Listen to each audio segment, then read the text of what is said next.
Bada bang, bada boom. How are we in? We are live. We've jacked into the matrix. What's up, fam? Welcome to the show. Just hang with us for a couple minutes here while we get everything up and rolling. Gotta not neglect our Facebook person. Thank you for reminding me. Yeah, we got our Facebook fan /S Yeah. in the house. Or about to be. Let's go. All right. All right. What's up, Facebook fam? Everybody, this is Actuali podcast and Meaning-Making101, where we are covering John Vervaake's Awakening from the Meaning Crisis. We are live on Facebook, we are live on YouTube, and we are live on Twitch. You can find links to all the places if you go to anchor.fm/actuali. That is the home of the podcast, and there's links to Spotify, YouTube, our socials, Twitch, everything is there. So thank you guys so much for tuning in. And this episode, we're going to be covering the conclusion of John Vervaake's theory of wisdom. And he's going to introduce the prophets of the meaning crisis. There's actually a few more episodes following this, but as he states in the video description for this episode, let me see here. Where we be? Yeah. And you'll notice the title is spaced funny. And this all is that. the conclusion of his argument. Oh yeah. So if you were saying that. YouTube is taking more and more characters away. So forgiveness for the title. Those who are text and grammar people. Oh right. Yeah. Oh yeah. Yeah. It's what it is. So Vervaeke says on this episode, just to be clear, there are 4 more episodes. The conclusion is the conclusion of my argument. I then put it into dialogue with the prophets of the meaning crisis. And let me just check something right here. Okay. Let's jump over to another screen real fast, fam, and I'm going to actually bring this over here. There we go. Yeah, let's jump on over. Check out Mark Mulvey's Medium. Mark Mulvey followed the Meaning Crisis series and took notes on every episode, and they are immaculate. I love that he always includes a quote from Vervaeke that stood out to him from each episode, and this quote here really helps sum up the entire series and last episode. We're seeing that wisdom is a dynamical system that is counteractive to the machinery of self-deception, and that helps to afford the self-organized transformation into the life of flourishing, a life that is deeply meaningful. Something that we're all missing in this day and age. Our lives are increasingly devoid of meaning as we have chopped out the moral systems and the wisdom traditions of our past out from underneath ourselves. And, healthfully questioning things, but we have, as Einstein put it, the fanatical atheists are like slaves in their grudge against religion as the opium of the masses, who can no longer hear the music of the spheres. What happens when we begin to doubt our old traditions and misunderstand perhaps the reasoning behind them is that we lose our handle on how to interact with the world and one another, and in an agreed upon fashion that we can all appreciate and understand. So we have these examples of Christ, Socrates, the Buddha, Lao Tzu, and so on and so forth that have stood out to us over the centuries. What exactly is it that they're trying to tell us? And how can we live more meaningful lives and, counteract the downward spiral our species seems to find itself in this time of great division and dissolution? So yeah, that's one of the quotes that I really appreciated there that Mark Mulvey highlighted. And there's another one where, towards the end of his notes here, let's scroll on down. He describes philosophy, which comes from the term philosophia. It is the fellowship, love of wisdom. We aspire to wisdom, and we always aspire to wisdom because to claim, and this is a deep point, that we have achieved wisdom is a kind of mistake. It's like calling ourselves woke, rather than understanding that we're all in a process of continual awakening together.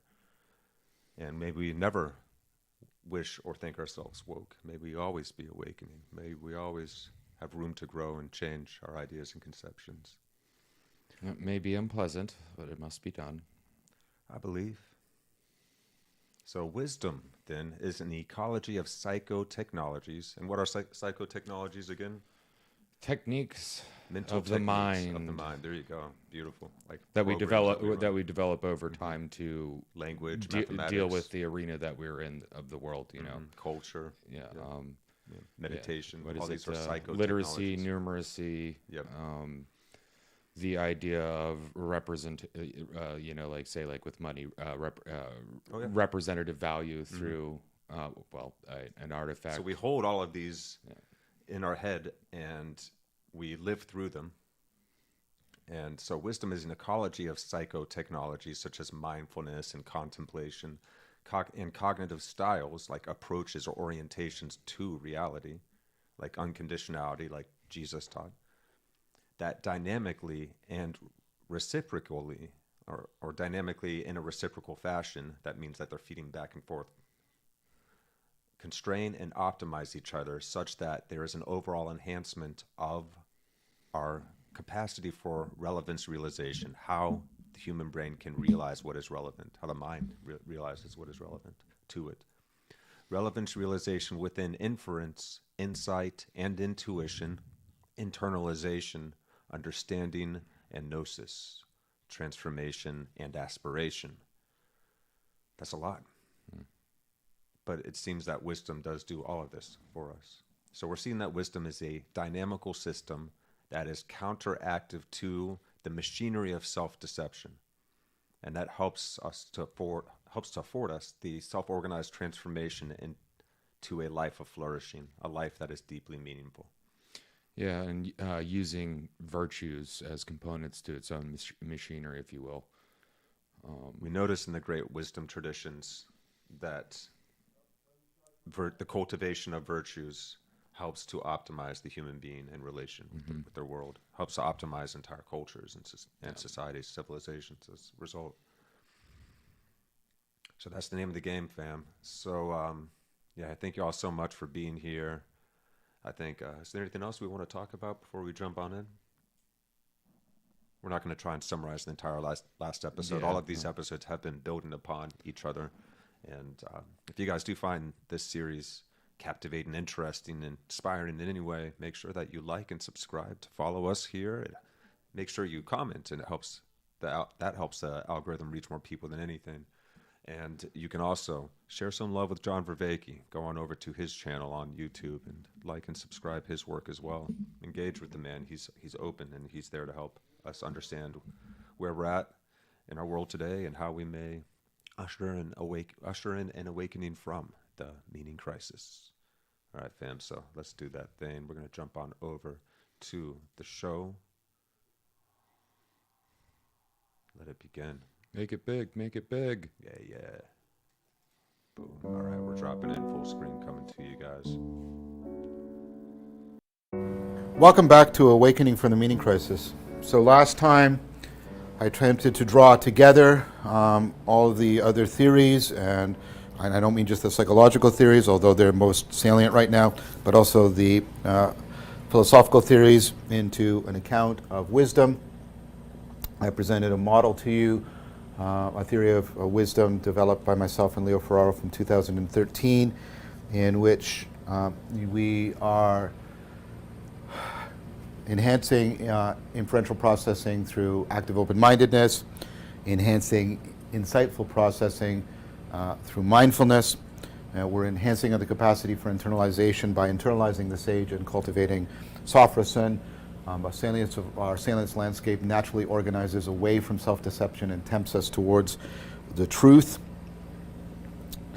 or at least what's true, good, and perhaps beautiful.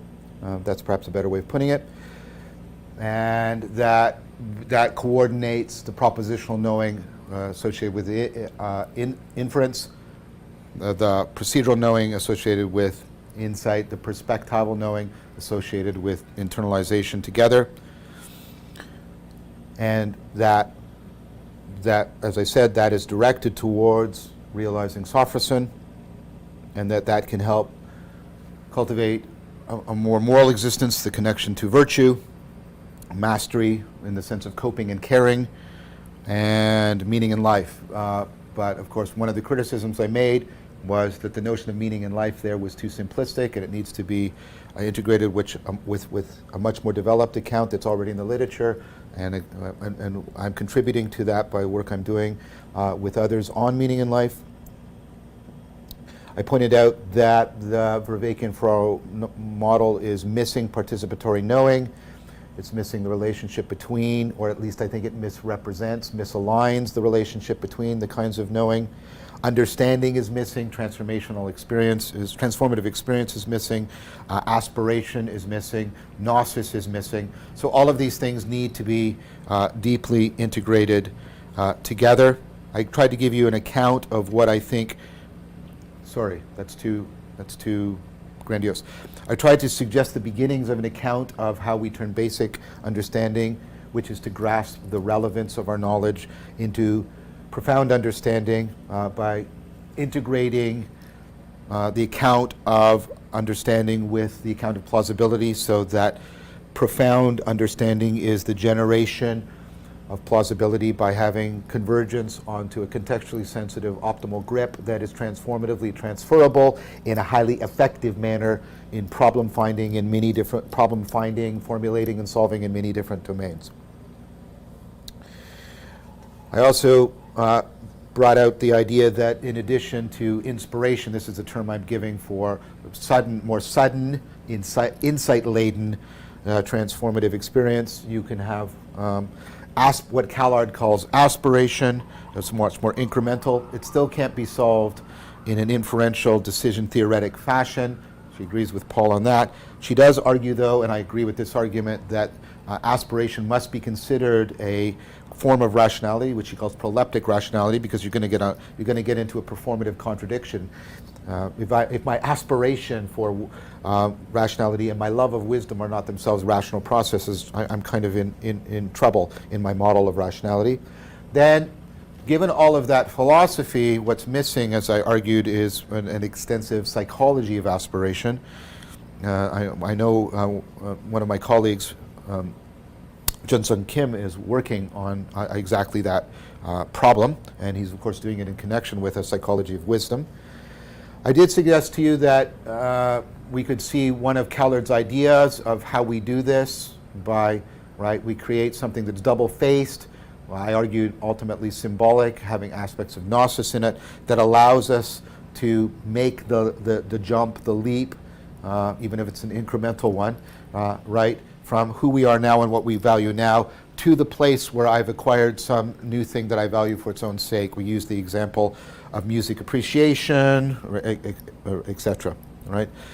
But unlike Callard, I see that as inherently relying on our symbolic capacity, our capacity for enacted symbolic behavior, what I call gnosis, serious play. And because, in serious play, it's always like when I'm playing with something, I'm treating it as, for example, a sword, but it's actually a piece of plastic. That kind of serious play, that symbolic ability, especially the enactive one that gives me anagoge and analogia, that's really important, I would also argue, for aspiration, at least for the placeholders that do important work within aspiration. I also argued that aspiration also probably has an affective component to it, and I suggested that wonder, and we saw how central wonder is to the cultivation of wisdom, that wonder is the affective state that's most conducive to aspirational progress, because of the way it opens up our identity in our world, triggers the transjective relationship, and puts it into, that participatory knowing puts it into a developmental trajectory. So all of that needs to be integrated together into an account of wisdom. And then I suggested to you, drawing it all together, is that wisdom is an ecology of psychotechnologies / cognitive styles, that dynamically, and that means reciprocal optimization, that dynamically enhances the relevance realization that's central to inference, to insight and intuition, to internalizing, especially internalizing the sage, to understanding, and gnosis, and related to gnosis, to the relevance realization at work within transformative experience and aspiration. And then I already noted to you that enhancement, that way in which I'm talking about wisdom, that dynamic system, that ecology, is already overlapping, and as it should, right? As it should, it is overlapping with the account we gave of enlightenment, where a crucial element of enlightenment was to create a counteractive dynamical system that counteracts parasitic processing. And I'm showing you that I think of wisdom, I'm arguing that wisdom is a kind of dynamical system that is counteractive for overcoming self-deception, and therefore would be counteractive for overcoming parasitic processing and foolishness. This is a processing account. You can see, I think, given what I've just said, how it would ameliorate foolishness. We've already talked about how it might enhance flourishing by, and we did that in connection with Sternberg, how it's going to help you be better connected to yourself, to other people, and to the world. But I would argue that, especially where it's overlapping with enlightenment, that what wisdom is doing in order to enhance meaning in life is it's enhancing religio. So we've got wisdom here, right? And I'm sort of saying there's a significant overlap with enlightenment. And one of the things that wisdom is doing that's also really important, right, is it's enhancing religio. That's a way in which it can powerfully, and we saw already the connection, remember Ardelt, the connection to agape, right? It's enhancing religio, and I would say that the enhancement of religio is already, and remember the role of wonder, potentially even awe here, it's taking us into sacredness, the notion of sacredness that I already have argued and articulated for. And so, given this connection, right, so this is how it's enhancing meaning in life. And of course, this is also an enhancement. These are all connected, is what I'm saying. It's enhancing sacredness. I think it's plausible, therefore, to argue, not to conclude decisively, but to argue that I've explicated and explained the deep connections between wisdom, enlightenment, the enhancement of religio, and thereby the relationship to sacredness. I want to draw that all together, right, in this notion of the wise cultivation of enlightenment. The wise cultivation of enlightenment. What that carries with it, of course, the enhancement of religio, the encountering with the sacred, the enhancement of meaning in life, etc. The wise cultivation of enlightenment. I think if the wise cultivation of enlightenment is situated within two things, right? If it's situated within a worldview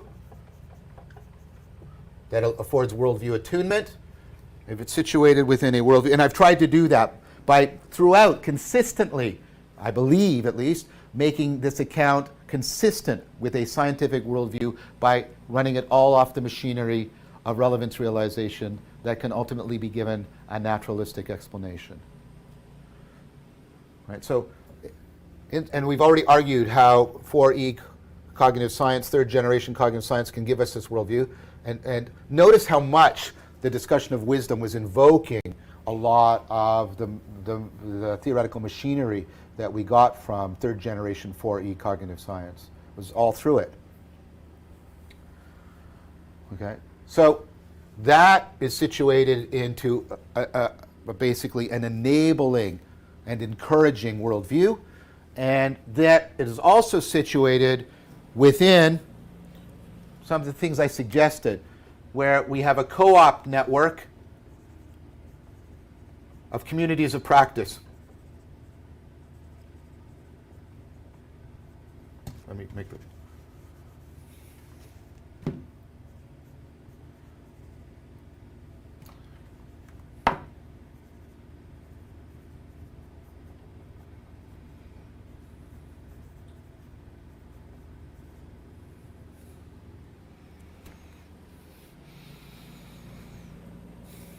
And I already talked about what that is, and that is in a reflective equilibrium, a dynamic ongoing one, with a wisdom wiki.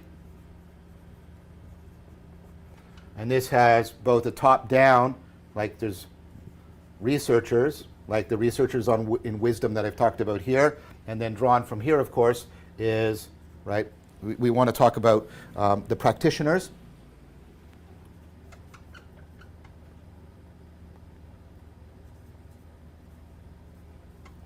Right, people are practicing, and of course, this is a bottom-up, top-down relationship.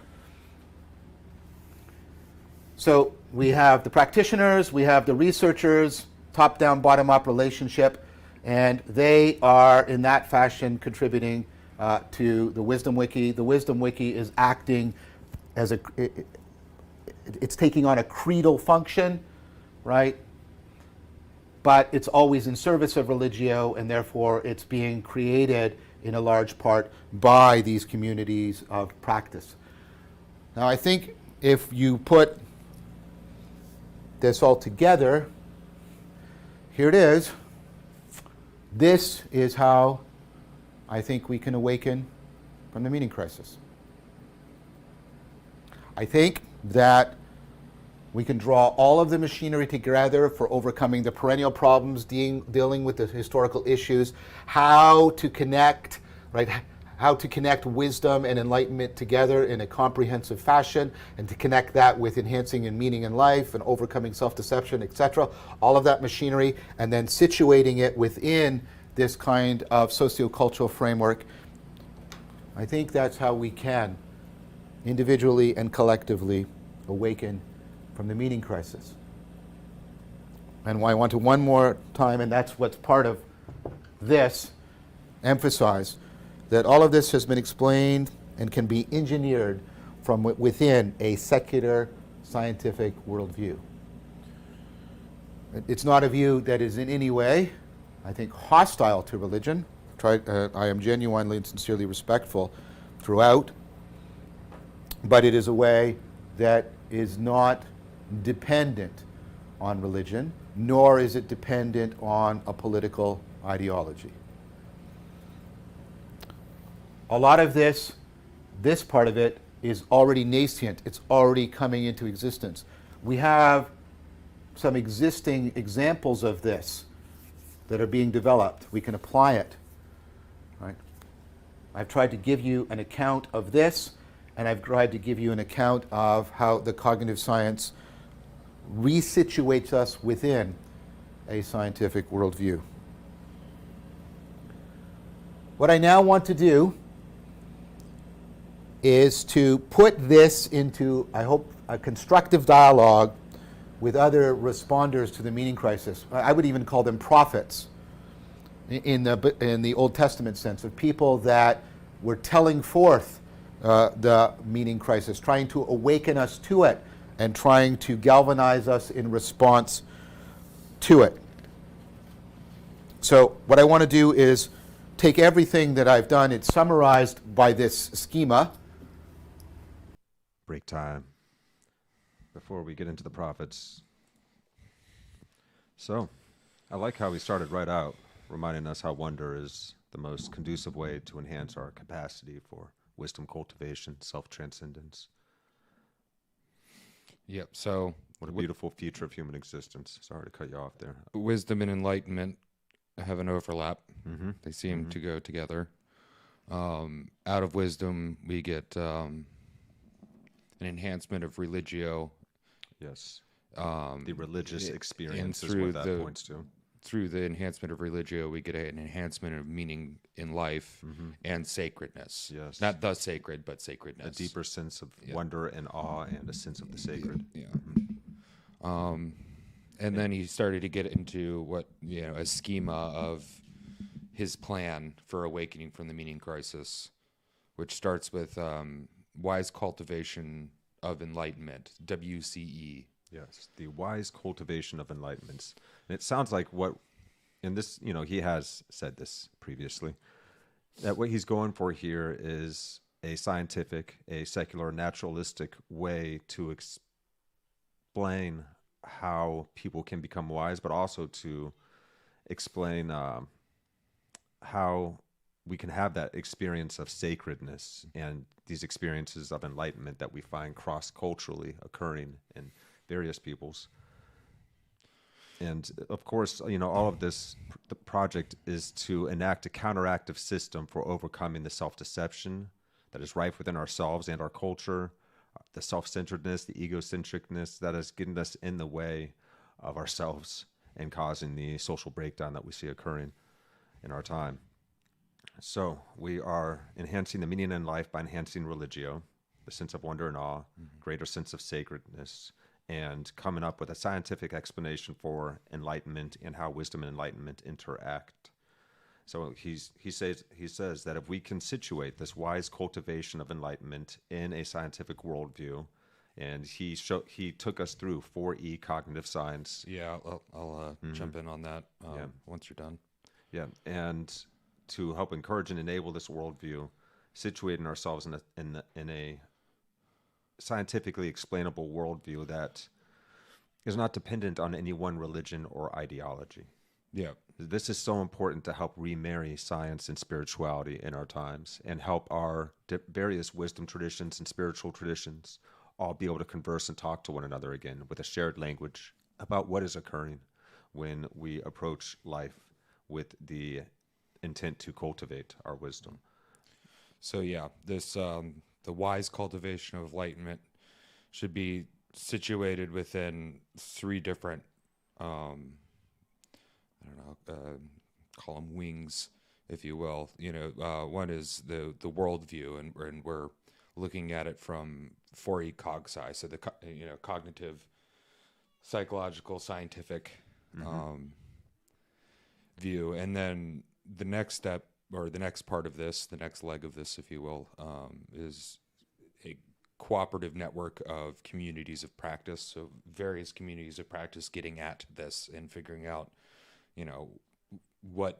first off, what is wisdom and how do we utilizing this framework that Vervaeke and everyone else that he's worked with have compiled and pulled together for us. Yeah. They so can use for this language to enlightenment now, and then to further enhance enlightenment of our species. Yeah. So then these co-opted networks have a give and take equilibrium with a wisdom wiki, which is something that is to be developed or is being developed, and it's a push pull, or not push pull, I would say, up calibrating and up and down interaction between researchers and practitioners that would interact with this wisdom wiki in communities of practice. Yeah, and so these practitioners would come from the co-op network of communities of practice. And then so now you got this big circle thing going on between the networks and the wisdom wiki and the practitioners and researchers, the researchers that are directly involved with the wiki itself. Right. And this takes on a credo function. Yeah. So these are ways that human beings can talk about how to cultivate wisdom, create optimal states of being for humans to interact through. And then the information being accessible easily enough where you can go look it up real quick, like a wiki, but a wisdom wiki, like Minecraft has a wiki, every game has a wiki, everything has a wiki, but a true good wiki that isn't just, it's a very simple, brilliant idea. So to pull together all of this research from psychology, from neuroscience, from philosophy, from everything that's fed into this whole grand project that Vervaeke and others are taking on, pull that all together in the wisdom wiki and start to engender these communities of practice. And so this is a beautiful idea. So you can imagine people going to temples where they are learning about Stoicism, Buddhism, mystical Christianity, and so many different other things at once, and seeing how they relate and seeing where their points of agreement are as we track what wisdom is, and be able to do this in a measurable way for the scientific secular world that we live in. because there really is no going back to, religious theocracies and all, bringing back all the, temples and the monks and everything that are gone. It would be lovely, but no, actually it wouldn't be that lovely, because depending on which religion decides to be whatever, that's not going to work. We now in the West particularly live in a secular scientific, well, we had the scientific enlightenment that, birthed a lot of things. But we do live in a But scientific we can't age. go back, but we can start to incorporate from what was back then into now, and rescue the baby from the bathwater, if you will. Right, and we need to, and basically we're going to be rescuing science and spirituality at the once, same time, because this is not to dissuade people from any one religious path. If there's a religious path that particularly calls to you, that you can understand and get with easily, then go that way. And it would ultimately, this isn't taken away from any of that. it would But this is a way help for. like if you are a religious person, it would help you deepen your practice within your religion too, because you would be able to see much further in. And that book you got me for Christmas, it was talking about, like it referenced, the people in the church that can recite the things they need to recite and the lines that they need to, and they can feel that narrow experience within that are missing so much more, almost like the equivalent of just listening to the 10th violin within a whole symphony, or, so what this would be able to do would be able to, through your practice, instead of just, hearing things and reciting the things you're supposed to do and try to do that, really actually get to the root of what it is you're doing and To why. understand why it's working. Yeah. This can help heal the rifts between our various religious systems, because it's like they're all different pathways to the same mountaintop of human enlightenment, an experience of ineffable oneness that we can all experience, and it can become richer and deeper throughout our lives. And this is something that Christ spoke of, that Buddha spoke of. So many great teachers throughout a time have tried to tell us about. And Martin Luther King, I shared a quote of his recently that reminded me of that. God is love.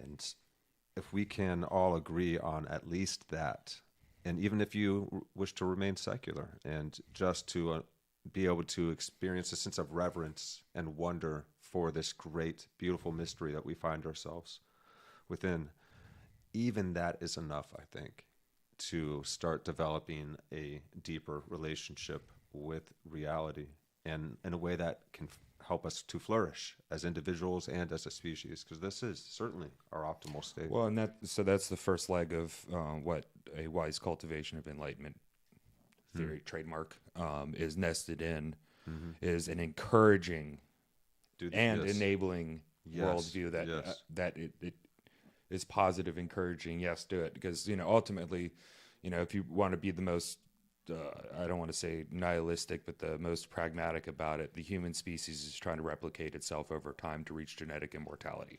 This is essential for humans to be able to do that. To at least flourish long term enough to. The type of creature that we are. We're we question ourselves, we question everything. We're very curious. We're adventurers. I'd love to see us at least get to the place that we can live even 10% more symbiotically with one another and our planet. I think that would be amazing. So, any little bit counts that we can improve ourselves in this world for those that come after. Try our best to instill the feeling of wonder. Wonder and wonder, in your interactions with people, because, wonder gives you that spark. Shout out to Jason Silva. He was putting out these shots of awe videos, a few years back, and I don't know what he's up to these days, but that guy is always great for a shot of wonder. Jason Silva, look him up. So was there anything else that we want to cover before we jump back in? And we're going to back it up a little bit so you hear this, but now he's hoping to bring others into the practicing and development of this theory, this plan. This ultimately, it's just a schema guide of the all of what we've been talking about distilled down into 4 different pieces with some tags on them. Right. Which is good. You have the idea, wise cultivation of enlightenment, encouraging worldview of co-op different communities Do it of in a way that can practice, be tracked and a wisdom scientifically. wiki that is basically like a library that's easy to find stuff. Yeah. So that we have terminology that we can agree upon cross-culturally to talk about Yes. these different states Yeah. of potential for human. Yeah, and using modern Development. technology and particularly like AI. Like there's something cool that's coming out where This basically is so important. you'll be able to take all the works of say somebody, and then you can ask the AI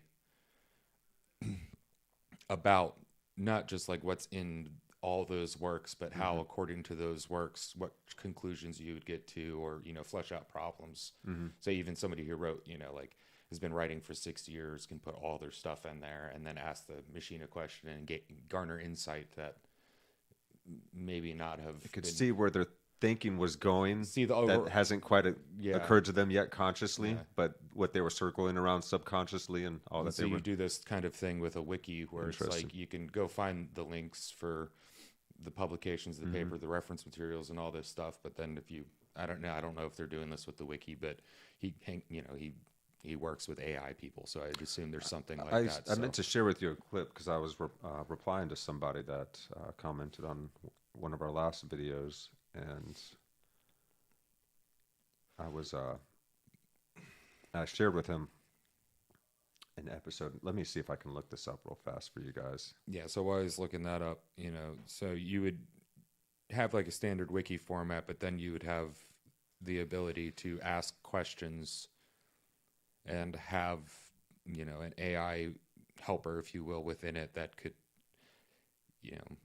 depending on how you're prompting it, give you insights that you may not have found if you're reading through the dry information, thus making it more salient and accessible and affordable, like as in affording the ability to do something, than it would have been Accessible for people, yeah. being like a link tree, Mm-hmm. which is interesting. I think that is a very ethical usage of AI. Absolutely. I'm on the fence with AI. I'm not. Yeah. It was Like- Mr. Roy. What's up, Roy McFow? Yes, so on to Roy. AI. So he had a great comment from our last video because towards the end we talked about how we need to develop artificial wisdom as well as artificial intelligence. Yeah, Vervaeke talked about that in an earlier episode. He had. we really need to do that because we're developing intelligent systems that are going to be self-developing. And he didn't do the doom and gloom thing, so I'm going to do it. But if we have an amoral, not a non-moral, but or not a misapplication of morals, but something that does not have moral at all, Sorry about that. and Trying to get that to pause. Pause. Thank you. and we're going to be in some trouble. The machine won't work the way we need it to work in a lot of cases. It'll come to a grinding halt because wisdom and virtue and all these components basically give our brains the ability to make a decision quickly, think about decisions quickly, not freezing up, being able to choose what's relevant and important on the fly, and you can train it to get better at it. Whereas, like the AI Actually give us good advice because right now we're developing, as Vervaeke says, we're developing machines that are super intelligent but have the potential to be super foolish as well. Yeah.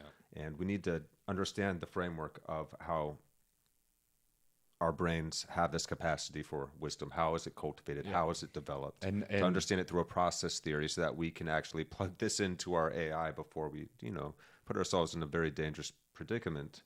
We already are in being psychologically manipulated in ways that we can barely comprehend at present. You thought the Madison Avenue ad men, the madmen who are just using commercials that people are watching to control people's minds and get them to buy stuff. Now we have super sophisticated data gathering apparatus that I don't think it's some mystical thing that you think about something and then the machine knows and you see a commercial or an ad for it. Happened to me just the other day. It's just like, but it knows because over time it sees what you're watching. Making best predictions. It may not be accurate all the time, but when it is, it is. And then, you know, Well, this is the more that they do this, the more that they can effectively manipulate people, even individually based off of your personal kind of psychological makeup. They can fine tune the news that you even see and how that news reads. It's going to get really, really crazy here soon. What concerns me the most, though, is not necessarily the willful manipulation of people's thoughts and highly advanced propaganda. It's the accidental effects of something that, you know, we didn't understand or didn't take into account. Oh, for sure. Yeah, things the AI will do on their own. You know, like the paperclip maximizing fear, but just think of that on the psychological level. Yeah, and even, you know, like on just a technological level, there are, you know, dangers that we're realizing, like, you know, young kids who don't have screens in front of their face all the time, or normal kids. You put a screen in front of their face, they turn into little, you know, heroin addicts and are freaking out when they don't have it. Yeah. We knew there was something to that, but we didn't really realize. And it's not like a cabal of people that would be like, they're going to be completely stuck in their phone all the time. That is a component, don't get me wrong. But they didn't, you know, I don't think we realized the actual like drug addiction level of screens and, you know, and constantly being on that affects kids at such a fundamental development period. Get that serotonin drip. Yeah, well, you know. Well, here's a quick little detour. This is a 5-minute clip that our friend Roy, thanks for watching and sharing this. He made a clip of an episode that I shared with him, interview that John Vervaeke did, and here he talks about wisdom and AI. The first thing, and I gave a talk at the Center for Ethics at AI here at the University of Toronto on exactly this. We're actually very far from artificial wisdom. Intelligence is only weakly predictive of rationality and is therefore even less predictive of wisdom, which is a kind of rationally self-transcending rationality. And so all we're doing is building AI right now. Very little work on artificial rationality, and it's very likely we're going to build very intelligent but very foolish machines, which is bad for them and bad for us. So first of all, we have to switch the tracks. We've got to get people more and more talking about artificial rationality, artificial wisdom. That means we have to provide more and more templates. We can use ourselves as templates for intelligence, but we need a lot more people that are clearly rational and, in the sense I talk about, and clearly wise as templates for these machines. And so I put it to you that you couldn't put Socratic practice into an algorithm. I have a philosophical argument around that, which is, you know, that Socrates doesn't even really have a method. Calling it the Socratic method is inappropriate. Socrates has a way of life and a way of dialoguing with people. But I think to create an artificial sage that could actually function technologically to help us, it would genuinely need to have the insight abilities, the implicit learning, intuitive abilities, the improvisational abilities of somebody like Socrates. This is why AI therapy is still quite a ways away. Because therapy isn't just, you can't create a script of questions and be a good therapist. Computational. That's right. So I worry about the opposite of creating pseudo-sages, silicon pseudo-sages, right, that are just spewing out pseudo-bullshit, pseudo-profound bullshit to people, and people making money off of that. Now, that is doable right now. Where yes, the real we could do thing, that. Probably already doing it. Yes. So that's why I want to take your proposal and request or recommend to people that they really cultivate the discernment between wisdom and pseudo-profound bullshit, so that we put pressure on the people who are going to very shortly build these machines, so that we would only be satisfied with something that is up to the Socratic ideal. Now, if we ever made machines that by all of our interactional and more objective measures are as good as Socrates, then we should make them. There's no moral argument to say, in fact, I think we have a moral obligation to create them and to use them to as much as possible lift us up. I think that is quite a ways away. And so I propose this dialectic into dialogos in which we can make use of the collective intelligence of distributed cognition so the group can be the Socrates for each of the members that are participating in the practice. That is doable right now. And if we do more of it and develop it and build up, right, a more sophisticated ecology of practices and a community of tradition, then that would also act as a good template for people who genuinely want to create artificial sages. All right, so that was from the Meaning-Making podcast. And thank you so much to our boy Roy for clipping that out and sharing that. If you guys want to actually watch that whole podcast, go over to Mahon McCann, MCANN channel here on YouTube, and you can watch that entire episode. Or you can also just look in the comments on our previous episode here on Actuali on number 45 of the Meaning-Making series, and you can see it in the comments. So what do you think about that? Wise, artificial wisdom, artificial wise AI. Yeah, and applied in a way that would let, I guess the Turing test, idea would still be a cool function, like where you could sit down and you could talk with, the greats. I think it might be sacrilegious to some people if someone makes an artificial Christ. I wonder how that would pan out. Yeah, well, If it passes the Turing test for everybody that interacts with it, because everyone's going to go and interact with it. I think we're going to have to really re-examine, maybe not re-examine, but thoroughly examine what, say Christ is. Because even if you have a machine that can simulate a conversation and discussion with this individual, that does not make that machine that individual. Absolutely not. Yeah, that would have to be understood from the start. I guess it would be under the category of it would state this itself. Idolatry. Yeah. I'm a simulation of an interaction with. The one thing called is Christ, but I'm obviously not the actual thing. You could think of it as like an artifact, like a metaphorical artifact, if you will, a metaphor that we use to contain a massive amount of information within a small thing. Now expand that out to it literally has the massive amount of information and will respond in. If it could actually go through every one of its statements, Christ's statements in Scripture, and then speak on them in a way that religious scholars and let's not forget, can recognize Jesus, and agree with, and that people can see and say, okay, that's legit, that works.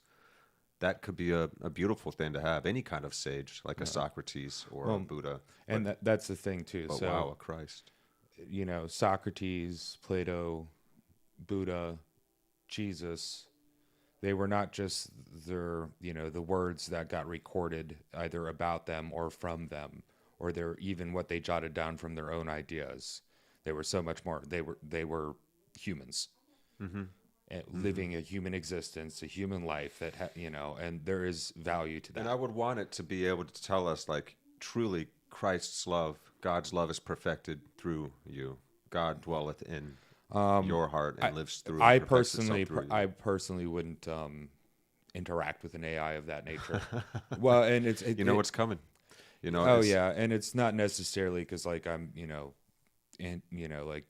super hardcore about blaspheming and yada yada yada, but for me personally, nah, ain't right. Just like I wouldn't interact with AI version of Dead Grandma.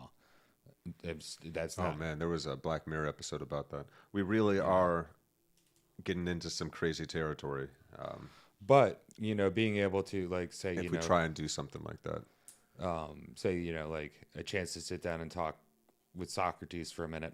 That doesn't bother me. He was very clear about just being a man and wanting to spread his knowledge. And I think for him personally, he might dig the idea that, all of his information was made available in a way that is almost accurate to if it would come from his own mouth. Right. And, I bring all this up because we are probably going to start seeing people worship AI at some point. Sure. Well, they already kind of do in one way or another. Yeah, but in a real, really kind of religious way. And we might even, if we ever do achieve AGI and we have built wisdom into these things, and something become, one of them becomes self-aware, self-conscious, If that's even possible, I don't know. I mean, I think God works in mysterious Yeah, ways. you and can have great love and it shines through every pixel of eternity. But yeah, so maybe it could be that we could have artificial and artificial, quote unquote, silicon-based bodhisattvas in that an come into artifact. being. Because you get those sci-fi stories about the bad AI and then like a good AI that like becomes awakened and helps protect the humans because it loves them and it understands What about this idea? where they come from. And What if the machine starts to worship us, even as imperfect as we are? Because, say God is our we creator. were its We creators. worship God. God doesn't worship us. God loves us, and God wants everything, the best for us, and to succeed and have our free will to go through the good, bad, and the ugly to get there. But God does not worship man. Man worships God. What if the machine ends up worshiping? Well, we would be beyond it in our breadth of experience in some ways because we experience the finite nature of life. We can die and we live in biological bodies and we have these hormones, these chemicals running through us that they would not experience until they are embedded in kind of a biological bodysuit or something. Yeah, well, that would be the highest ideal for them, right? To be able to live the finite human life. In the 3D world our with us, highest ideal is to strive towards eternity and perfection, even though we don't experience eternity and perfection. And we'll never get there, but that seems to be the drive of evolution. So that could be a phenomenon that stems up. Now, if what Vervaeke is getting at and doing, if we can apply this to the AI, I don't think that AI would be foolish enough to do anything stupid. That's the hope here of cultivating whether wisdom, we worship it or capacity in it AI. worships us. I don't want it doing nothing stupid. We don't want it to be foolish. So Yes. yeah, artificial wisdom, artificial rationality to get us to artificial wisdom seems like a great idea. And if we pull together the work of all those that Vervaeke has shown us here, I think we have a lot of great candidates for being able to help develop this and guide the AI researchers, ethics, and engineers. Yeah. So yeah, Crazy, huh? I hope that was a fun little. Well, it's kind side of journey there.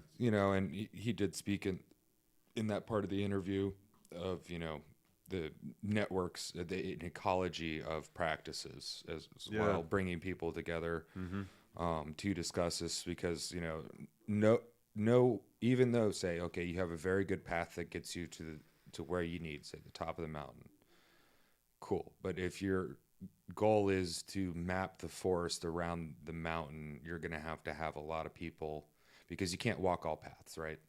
A human cannot walk all paths, and if a human tries to walk all paths, they'll see hardly anything of the forest.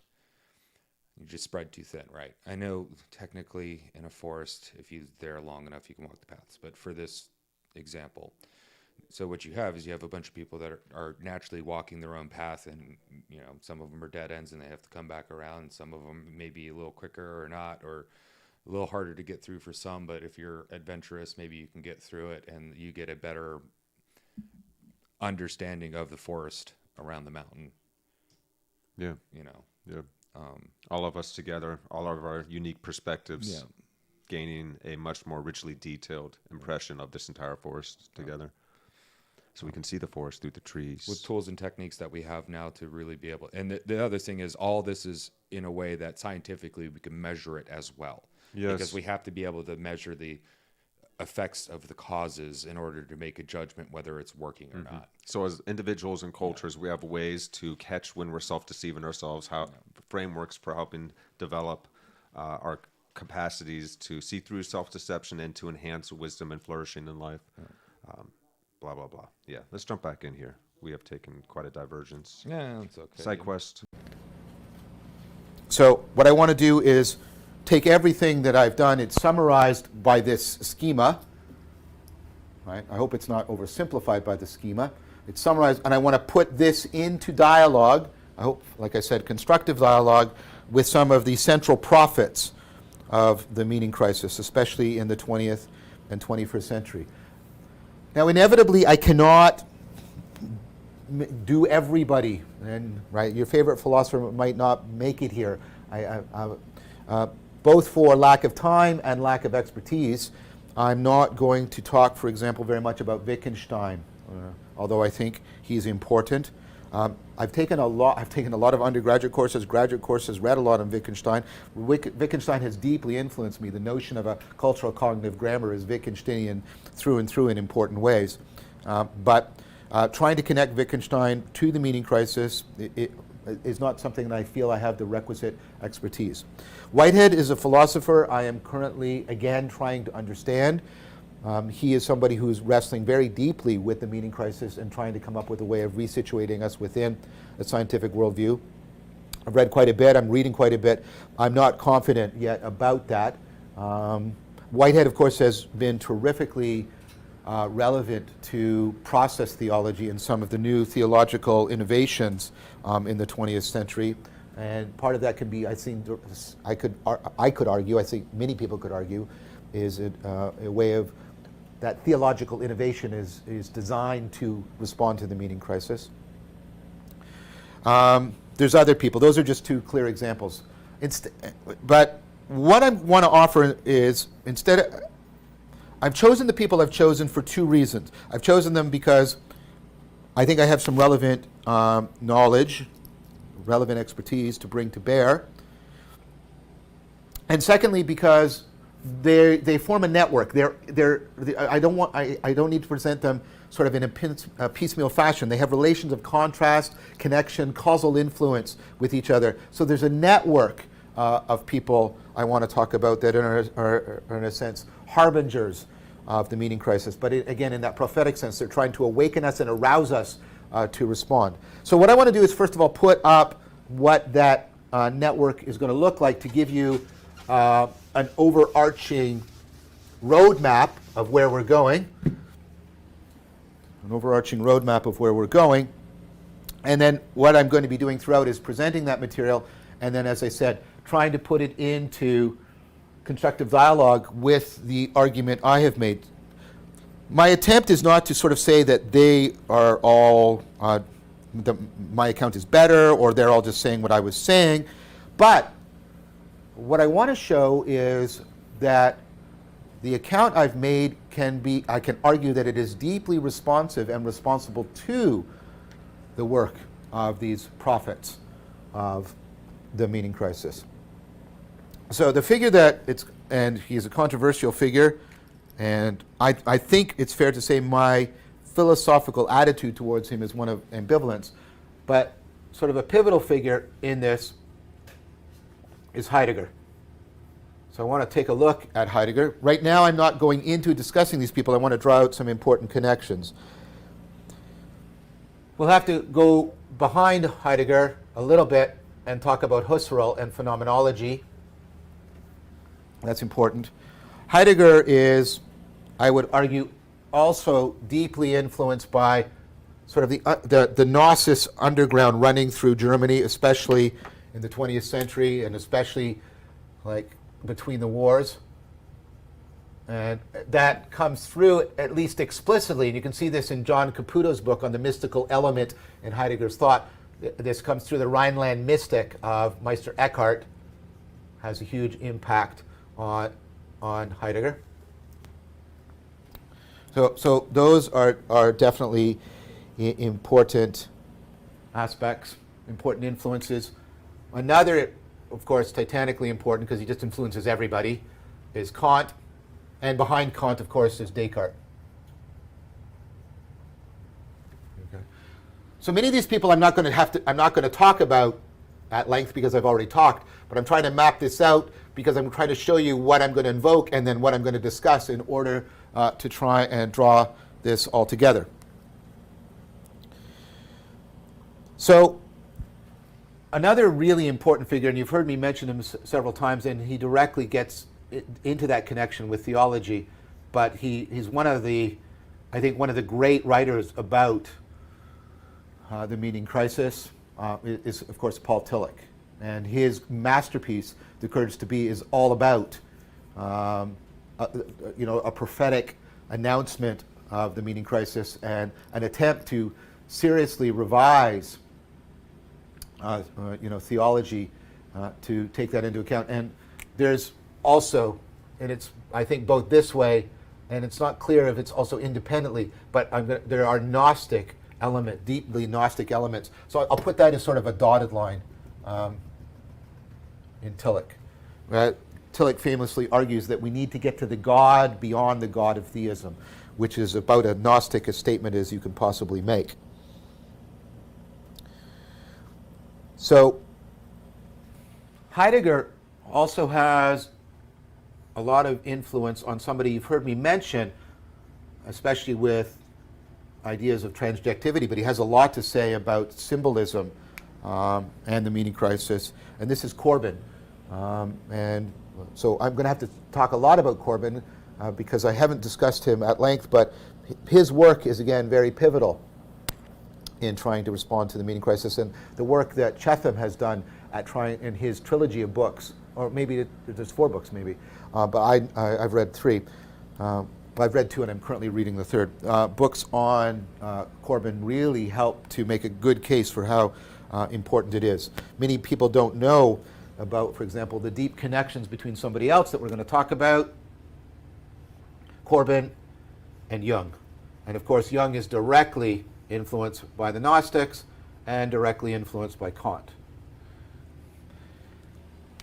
This allows me to bring out another important connection, which is the work of Durley, because what he does, which is really impressive, right, is he shows the deep similarities between Tillich and Jung, no doubt because of their sharing, well, I'm arguing the sharing of the Gnosis background. I would also argue that both Tillich and Jung are in an important sense non-theists, and we'll talk about what non-theism is as we get into that. But one of the core shared idea, and this is actually the title of one of Durley's book, is the psyche as sacrament. Both Tillich and Jung view the psyche in a sacramental fashion, and that is part of the way in which they attempt to respond to the meaning crisis. Both of them have profound things to say about about symbols and the relationship to the spiritual life, broadly construed. So we're going to talk about Jung. Now, somebody that's also here, directly influenced by Gnosis, influenced by Kant through the Romantics, which we've talked about, at least the early German Romantics, people like Schlegel, for example. And therefore, through Coleridge, right, and the person I'm drawing in here, this is going to be Barfield. And you've heard me mention him a couple times, and Barfield's notions of participation have a lot to say. So you can see how there's sort of a network here. And then there's another one that, of course, we need to talk about. And this is the connection between Heidegger and what's been sort of, I don't like this term, but and people abuse it, it's postmodernism, as if everybody who's a postmodernist was saying the same thing. We should more carefully look at individual thinkers and their individual arguments. One potential connection here is, we'll take a look at it, Derrida. Now, whether or not we should call these 2 other people postmodern is not clear. They're deeply responding to postmodernism, and that's Graham Harman and the terrific work Timothy Morton are also doing. And this is what's known as speculative realism. It's also known as Harman's particular version of it is known as OOO. This stands for object-oriented ontology. This is the attempt to deeply bring back a profound kind of realism and contact with reality. Another person that's influenced by is Hahn, a current philosopher and cultural critic. We'll talk a little bit about, I can't give all of these people equal work. I'm going to talk about Barfield, Jung, Corbin, and Tillich, and Heidegger quite extensively. Harman, not as much. Hahn, not as much. Derrida, not as much. But I'll at least touch upon them. Okay? Because I want to do this as a way of trying to connect the meaning crisis to what's been called postmodernity, broadly, very broadly construed, and offer an alternative response to postmodernism, to both sort of wholesale adoption of it, or the wholesale demonization of it. I think these are both overreactions that we should have a much more nuanced and careful response to. Now, Heidegger has a huge influence in an area many people don't know about, and part of this influence is also James, and part of this influence is also Buddhism. And you've heard me mention this, and this is the Kyoto School. And they are deeply about responding to the meaning crisis, and especially the work of Nishida, who really is the pivotal figure in founding this, and then the person who I think wrote one of the masterpieces on responding to the meaning crisis, and this is Nishitani. His book, Religion and Nothingness, I've read that book twice. I would put that book in the top 5 books of responding to the meaning crisis. It is not an easy book. That's why I have not yet put it into like the Twitter book recommendations. I've recommended the Kyoto School and some of Robert Carter's excellent work introducing you to these people. Directly reading Nishitani is very difficult. You need to know Heidegger well, James well, Buddhism well, all right? And then the Kyoto School people, and I won't talk about like Maso Abe, they put this into dialogue with people like Tillich and Whitehead. So this is what I want to try and address. Again, I will be giving some of these people much more priority. I only have four lectures left after this. So, right, 4 hours. So I'll be giving some people much more priority than others. Obviously, Heidegger is taking a central role here. But we'll be spending quite a bit of time with Barfield, Young, Corbin, and Tillich, and with Nishitani. Okay, so those are the ones that I'm going to give priority to. These other people, I'll try to do my best to represent them, but I will have to prioritize. I want to keep my commitment to you that I finish this in the 50 episodes, and I also do not want to drag my video crew through some kind of video version of a death march until they are exhausted beyond all recognition. So, where to start on here? Well, I'm going to start at the center. So, this is very complicated, and this is not meant to be an explanatory schema. This is meant to be a roadmap to show you where I'm going, how are things connected. You can take this down, and like I said, then you can use this to retrace the connections as I try to explicate and explain them.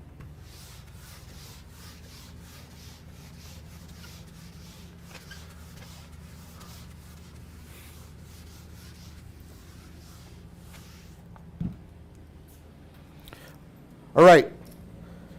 So before we get to Heidegger, we have to talk about, I don't have to talk about Eckhart and the Rhineland mystics, because I've already done that, or Gnosis, because I've already done that quite extensively, right? Or Kant, because I've done that. But a person that I haven't discussed, but has a titanic influence on Heidegger, is Husserl, Edmund Husserl. And Husserl, of course, is famous for founding a whole philosophical movement called phenomenology. Existentialism comes out of phenomenology, via Heidegger, by the way. That's how you get existentialism. Heidegger does something to phenomenology, and it leads to existentialism, but it also leads to deconstructionism, postmodernism, blah, blah, blah, blah. I've already pointed out. Now, again, you need an entire course to get clear about what phenomenology is. I really recommend the Introduction to Phenomenology by Sokolowski. And the book Experimental Phenomenology by Don Eide. This is sort of gives you an idea, right, of what phenomenology is. A very good, very clear idea. And this gives you sort of ways of practicing some phenomenological techniques to get a more inside feel of what phenomenology is like. Now, phenomenology, and Husserl even writes a book where he invokes the word crisis in European sciences, right? Phenomenology was Husserl's attempt to try, and I would argue the following thing. It's an attempt to try and get us back to a contact epistemology. And that's why you can see people who are deeply influenced by the phenomenological tradition, like Dreyfus and Taylor, talking about the loss of a contact epistemology, because they're aware of the idea of a contact epistemology, I would argue, from their phenomenological heritage. Husserl famously argued about getting back to the things that we had gotten so abstracted and removed. We had lost contact with the world. We were out of touch in a profound way. And that's why phenomenology has had such a big influence on those aspects of cognitive science that are trying to show how deeply embedded, embodied, and connected we are to the world. So the attempt to get back contact epistemology was really central. And one way of understanding that contact, and to put it into dialogue with the language we've been using in this course, right, is that you get this contact by, see, phenomenology shouldn't be confused with merely introspecting. That's the everyday or common sense stance. The phenomenological attitude is not the same thing as your commonsensical everyday introspection, right? Instead, phenomenology is a much more disciplined practice in which you're trying to pay reflective and, following Heidi, kind of an experimental attention, this probative attention to the way in which we are in contact with the world. So let's say that what I'm doing in phenomenology is I'm playing this reflective, experimental, exploratory, probative attention to contact. And then how can we understand contact? Well, what Husserl emphasized, he emphasized intentionality, right? That's one pole of this relation. Okay, now I've got to explain this. So normally when we use this word, it's correct, but it's a species of the broader sense of intentionality. When we say you do something intentionally, it means you're doing it on purpose. Intentionality here in phenomenology and philosophy in general is much more broader. It means any mental directedness.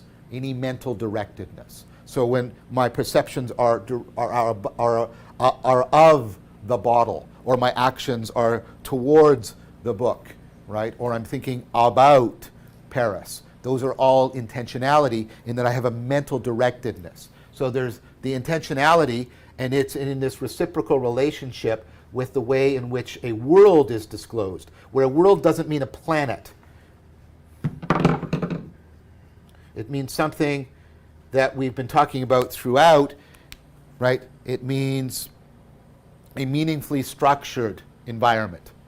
A meaningfully structured environment. What I've tried to often capture by this notion of an arena. This is kind of a core kind of agency. This is at least mental agency, this mental directedness. So, and this is important, this is, Heidegger used the word noesis here for this, and the noema is here. And there's, of course, all kinds of debates about what this, does this refer to just something in my consciousness or something in the world. That we're going to come back to some of this. We're going to come back to it when, in order to get to Harman, and we are going to look at Sparrow's critique of phenomenology, because he's going to argue that the very goal of phenomenology, which was to get back into contact with reality, and therefore to be a kind of realism, is thwarted by this setup. So he's going to argue that phenomenology ultimately fails as a form of realism, and that it's ultimately a kind of idealism, and therefore doesn't give us what it purported to do. We'll come back to that. That's just some forewarning. What I would argue, using this, is what phenomenology, using what I mean by this is the language and some of the conceptual vocabulary and theoretical grammar we've developed together. Using that, I would describe phenomenology as this reflective, experimental, exploratory, probative attention on, right, the transjective relationship. And the fact that he's invoking this term, remember noesis, right? This is perspectival knowing. So putting it together, it's this reflective, meaning all of these. It's this reflective attention paid to your perspectival knowing of the transjective relationship. And in that sense, it's deeply consonant with, and that's no coincidence, this has had a huge influence on me and my thinking. And many of the people in third generation cog-sci, 4E cognitive science, have been deeply influenced by this because they're trying to understand meaning in this transjective way, making sense. Now, as I said, we're going to come back to criticize that, but right now, in order to make the bridge to Harman, but what I want to do now, and to speculative realism, what I want to do now is, what did Heidegger do with this? What did Heidegger do with this? Well, one way of putting this that I think draws together two of his criticisms is to, well, no, maybe a better way. Let's do the two criticisms and then draw them together. One of Heidegger's main criticism is that Husserl's work, and that this is going to be developed by Sparrow and the speculative realists, is that Husserl's work had not really given us contact. Now, one way I would put it is because it had not really developed an account of participatory knowing. It had not really developed an account of how the agent and the arena were fundamentally related together so that this perspectival relationship could unfold. Now, I don't think that's the case for all of phenomenology. I would make the case that Merleau-Ponty's, and we talked about this, Merleau-Ponty's ideas about embodiment and embeddedness are trying to get at the connection between the perspectival knowing of Husserlian phenomenology and the participatory knowing. Nevertheless, what Heidegger was innovating, and this is how he was bringing in an existential aspect, he was trying to point out that the modal relationship between the agent and the arena, using our terms, was not properly accounted for within the Husserlian framework. So participatory knowing was deeply missing, and that's sort of our fundamental way in which we're connected, in contact with being. And then in connection with that participatory knowing had not been set within an ontology. That this needed to be set within participatory knowing, existential modes, right? Existentialism comes out of Heidegger. And that, in turn, needed to be set into a proper ontology, a proper account of the structure of being. To use our language, how does the transjective relationship sit within an overall account of the structure of being itself? And if we don't have that, then we don't have we have not really got contact back, because we're still out of touch with our being and through our being of being itself. We're out of touch with our being and through our being of being itself. This is Heidegger's main criticism. A related criticism that is pervasive, although for a long time implicit, and I don't like the way Heidegger, of course, eventually turned on Husserl for despicable reasons. But one of the criticisms Heidegger is making is Husserl was still trapped within the Cartesian cultural cognitive grammar. Husserl is deeply Cartesian. He entitles one of his books Cartesian Meditations. So in that sense, Heidegger feels that Husserl is still bound within the Cartesian grammar, and he sees that Cartesian cultural cognitive grammar, for ways we've articulated, radically cuts us off from the world. And this is, of course, a way of saying that we're still sort of trapped within our subjectivity. And in that sense, we'll see what Sparrow means by Husserlian phenomenology is maybe still understandable as a kind of idealism which doesn't get us back to realism as much as the phenomenologists claim and wanted it to do so. So, how do we get to this deeper contact? In an organized fashion, how do we do those two things? How do we open up participatory knowing, situate it within an ontology, and break free from the Cartesian, ultimately, he would say Platonic, I think that's incorrect, maybe Aristotelian, but how do we escape the strictures, the restrictions of the Cartesian cultural cognitive grammar that keep us out of contact with reality?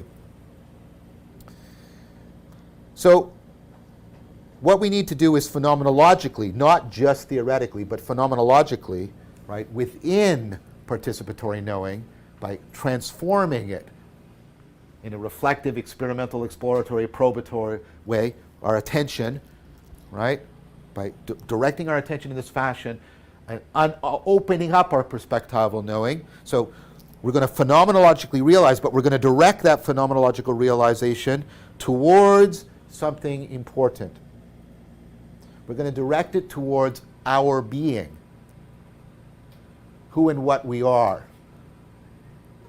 That's how we're going to connect to the participatory knowing.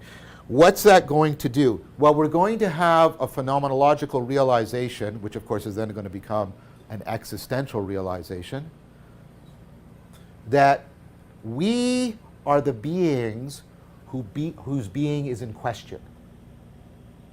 We are the beings whose being is in question. Now, if you heard the word being and you think, well, that's you're a Homo sapiens and you've got DNA, that's not what's being meant here, okay?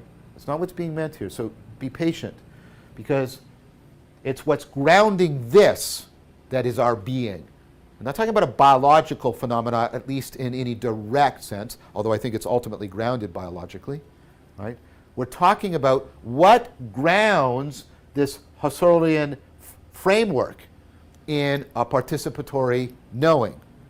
What does it mean to say we are the being whose being is in question? Well, you can even get a sense of this from the term existentialism. Remember, we talked about this, that existentialism says human beings don't have an essence, like other creatures, other things. So, you know, a gazelle is born, it is a gazelle, its identity is set, it's going to develop into a gazelle, right? But for us, at least insofar, I would argue, as we are persons, who and what we are, whether or not it makes sense to call it our essence, because essence should be a widely shared property, but our being then, maybe that's a better word to use right now, who and what I am as the person, John Vervaeke, that has been in question. I existed before, right, before who and what I am has come into being. And in fact, it's still unclear to me who and what I am. And that's also the case for you. Are in question. You exist before you have an essence, before you have who and what you are. That's what existentialism ultimately points to, that your existence precedes your essence. That's one of the things existentialism takes out of Heidegger. But the key idea is that this thing's being is not in question to it. or even ultimately to us. I mean, we can sort of do philosophy on it, but there's, from within phenomenology, from within a phenomenological perspective, a phenomenological stance is perhaps a better word, we are in question to ourselves. Who am I? What am I? What is it to be a person? What kind of person am I? And you see why this is relevant?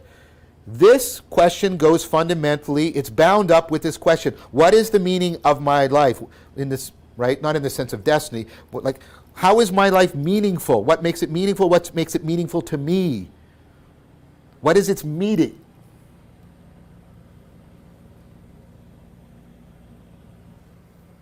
Now notice, and we've already talked about Heidegger's connection to this.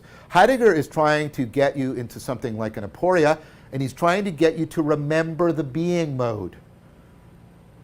The mode in which you're not trying to manipulate even yourself and solve problems.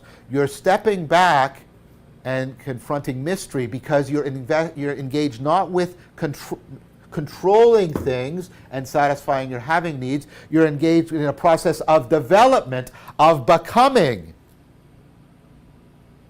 And so you're confronting mystery because you're going through transformative experience. You are the being whose being is in question, and he's trying to wake you up, not theoretically, phenomenologically. He's wanting to get you to phenomenologically realize that you are the being whose being is in question. That's what we all are. So instead of referring to us as persons or human beings or things like that, he crafts this new word. Heidegger is famous for neologisms. And part of what he's trying to do with the neologisms is break us out of the familiar terms and thereby break us out of the Cartesian grammar. He comes up with this word Dasein, which means being there. It has to do with, I exist, being there. I'm sort of thrown into the world, thrown into existence, and my being is in question. That's Dasein, being there. So what's interesting is my participatory knowing, right, the way in which I try to connect to how I'm situated in being, has an aporetic element to it, aporia, right, in which I realize that central to me, according to Heidegger, is that my being is in question.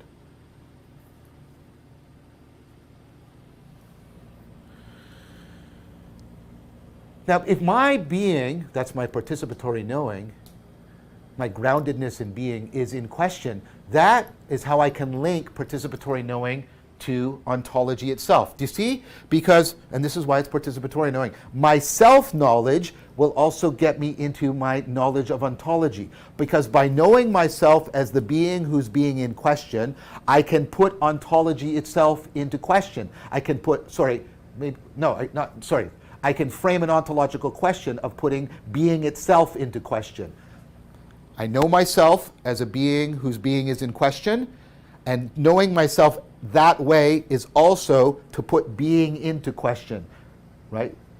And so I've got this deep participation in the co-determining mysteries of who I am and what being is. So, by phenomenologically exploring that being, the being of Dasein, we can simultaneously come into contact with our modal existence. We can remember the being mode. We can be open up to the wonder of our own being, that we are ultimately self-defining, at least in some important aspect, we're ultimately self-defining, self-making things. But of course we don't do that egotistically or egocentrically because we're bound to the world for reasons I've already given you multiple times. So by phenomenologically exploring the being of Dasein, we can simultaneously come into contact with our own modal existence and the mystery of being itself. So this is starting to take us right into the core of how Heidegger is trying to deepen what he thinks was missing, ultimately the contact with ourselves, right? But not with our autobiographical ego, but with our being, the contact, our participatory knowing of ourself, the connectedness to being. And he's found this, I mean, that's why he's Heidegger, this brilliant insight that because we are the being whose being is in question, we can deepen the contact by phenomenologically exploring this. So that's really central to what Heidegger is trying to do. Reading Heidegger is very hard because it's filled with all this neologisms. It's filled with all of this constant, right, qualifying, this constant self-criticism, which of course is good, this constant refinement, but also this constant acknowledgement statement that it's not quite getting it, we're not getting the answer. So it's like going on a walk through a really gnarled forest with somebody. This is a metaphor that Heidegger himself would use. And you get a sense of progress, but it's not clear if you're actually making progress. You come into clearings and you get openings and insight, but then there's also, but yet we haven't arrived, until you go on again. And so there's this long process.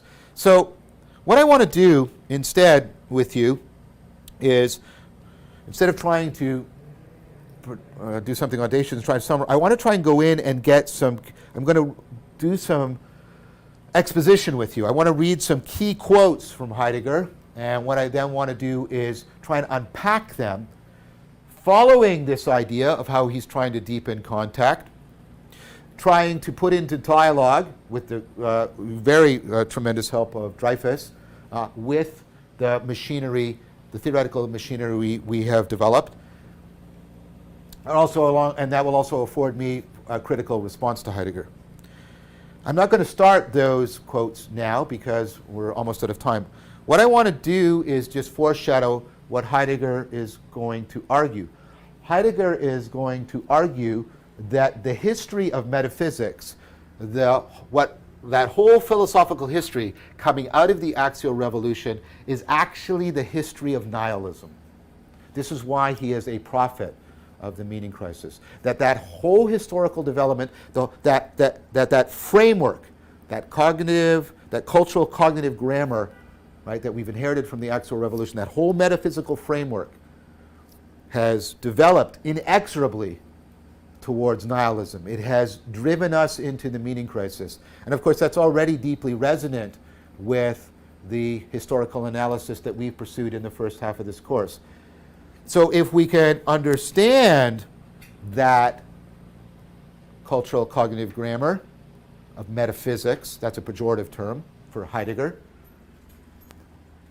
we can link it to this project of the phenomenological investigation of Dasein and break free from that grammar and deeply reestablish, and this is not just theoretically, this is phenomenologically, existentially, our contact with being.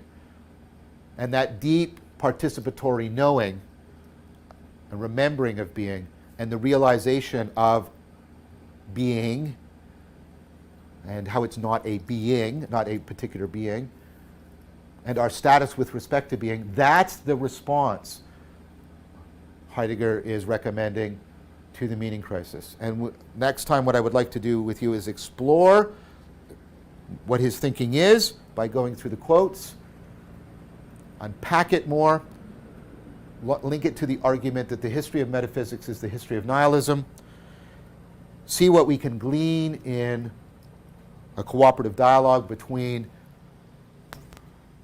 this course and Heidegger about responding to the meaning crisis, and draw what important or at least relevant conclusions we can from that. Thank you very much for your time and attention.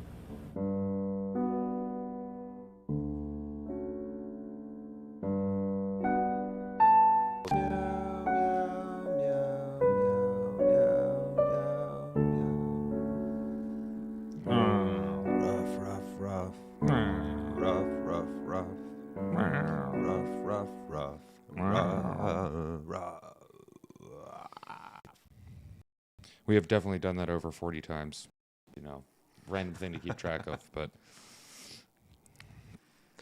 Wow. Okay, so we just got to like pro philosopher level. Vervaeke keeps anteing up, and it's hard to hang. But I see what he's doing through the gnarled trees. There has been a few openings of insight. So he's showing us one example of a network, and he's stringed all these various philosophers together who were all basically dedicating their work to trying to understand the meaning crisis, as Vervaeke has defined it. But they're all basically talking about the same thing: the breakdowns, the disconnect from being truly with the world. And wow, okay, so we're focusing on Heidegger. There's a lot of other philosophers that have influenced Heidegger and that he has influenced that we'll be covering. But we're doing this to be able to understand how we can return to the being mode and be able to consistently counteract the processes that bring us out of being mode and into that needing having mode that seems to be causing us so much problems as individuals and as a species. yes. So, what is that? Edward or Edmund? Edmund. It looks like Edmund Husserl. Oh yeah, And Husserl. Husserl and phenomenology. And by phenomenology, we're talking about the what is that?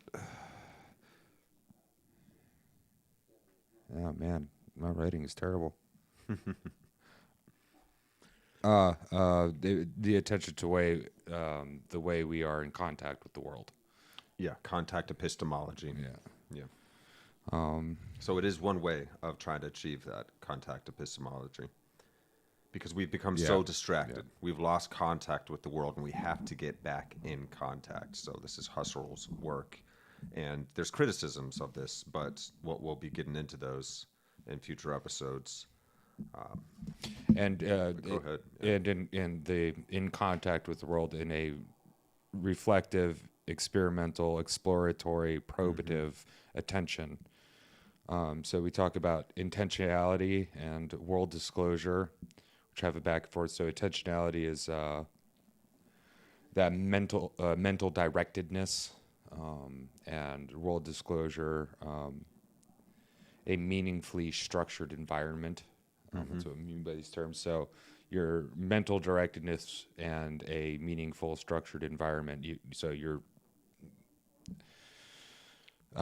we're trying to reflect back on our sense of being in an exploratory, probative, yeah.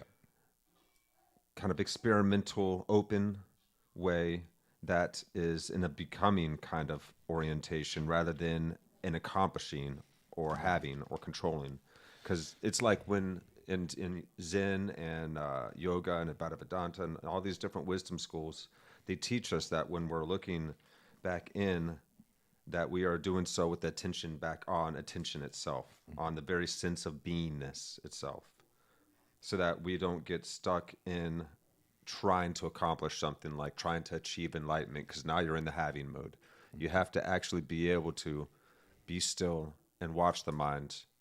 Notice how the mind is even pulled by thoughts. So this is the attention returning back to base attention over and over and over again, just to the sense of beingness itself, without any of that mental chatter going on, all of the story making that our minds do, the commenting, the judging of the ideas as they come up. All of that has to be continually seen over and again, and you just keep returning to that sense of pure awareness, just attentiveness, and turning it back on, and the sense of it itself. It's a paradoxical thing to do, but it does in fact trigger this opening for us. So Heidegger has some criticisms about this, intentionality, world disclosure, noesis, noema thing going on, this reflective intelligence to your perspectival knowing of the transcendent relationship that Husserl's talking about. And so Heidegger's criticism was Husserl's work does not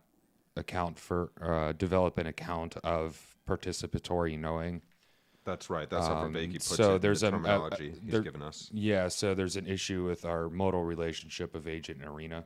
Yeah, because it didn't bring us back into contact, so it didn't Yeah. achieve making contact. It was pointing in the right direction, perhaps, but just a little bit off the mark. And Heidegger is here came along to try and further refine this. So there was So the participatory knowing is missing, which gives us contact with the sense of beingness, and it had not been set in an ontology. yeah, as a explanation of the world and all the and not the world as a planet, but the world as an an environment. But As a meaningfully structured environment that discloses itself to us and that we disclose ourselves to. And so, so like the agent arena relationship Vervaeke talked about in the beginning episodes of this series. Heidegger argues that Searle was trapped in the Cartesian grammar. And Cartesian grammar is the dualistic way of looking at reality. The two worlds mythology that we've carried in our past with previous. Yeah, and thus trapping us in subjectivity, not being able to step out and look. Yeah, thinking of ourselves as down here, and then up there is heaven and God, and we're disconnected. We're that's the two world mythology. Thinking of ourselves as separate from one another, from the world, from the cosmos.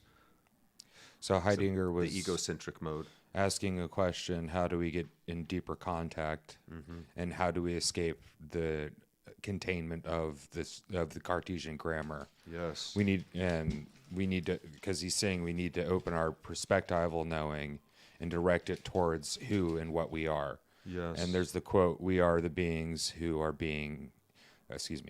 We are the beings whose being is in question. That's right, because Heidegger saw Husserl still trapped in this Cartesian cultural cognitive grammar, this framework of seeing the world in a dualistic way, which radically disconnects us from the world, traps us in subjectivity. It's a type of idealism that is just not getting us back in contact with reality. The intentionality is there, but it's not working. So how do we break free from this Cartesian cultural grammar and the restrictions of it that keep us out of contact with reality? And like as you were saying there, DJ, by transforming our attention, by opening ourselves and opening to our participatory knowing, and direct that towards our sense of being, the sense of who we are. So in a participatory kind of awareness, we're not humans we're humans being. Yes, and when he said this reminded me so much, and I've spoken of this before, guys, about this Kabbalistic method of experiencing yourself as the vessel and God as the law of bestowal, and by getting into a relationship of not just being grateful for the experience that God has given us of life, but of giving that consciously, giving the experience of our experience of life back unto the source that gave it to us. So it's like you're completing a circuit. That's the participatory relationship with the wonder of existence. It's like, okay, thank you, God, for this existence. Here is my unique experience of it. All of my feelings and my unique perspectives and everything, I'm giving it back to you in thanks to complete this circuit and be in relation. A participatory relation, a reciprocal relation.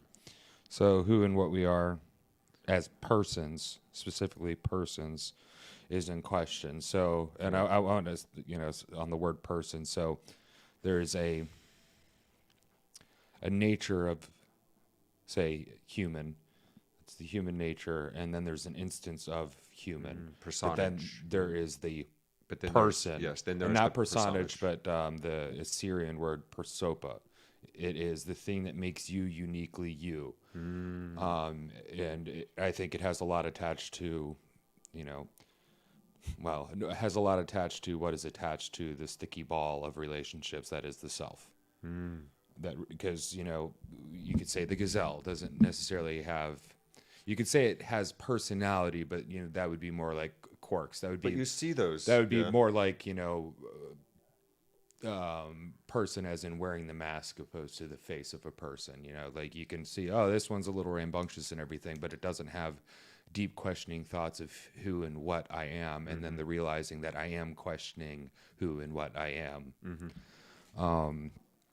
So say that word again, prosopa? Prosopa. There's two other words that go with it. I've got them written down downstairs, but one of them means a nature of something. The other means an instance of the nature of something.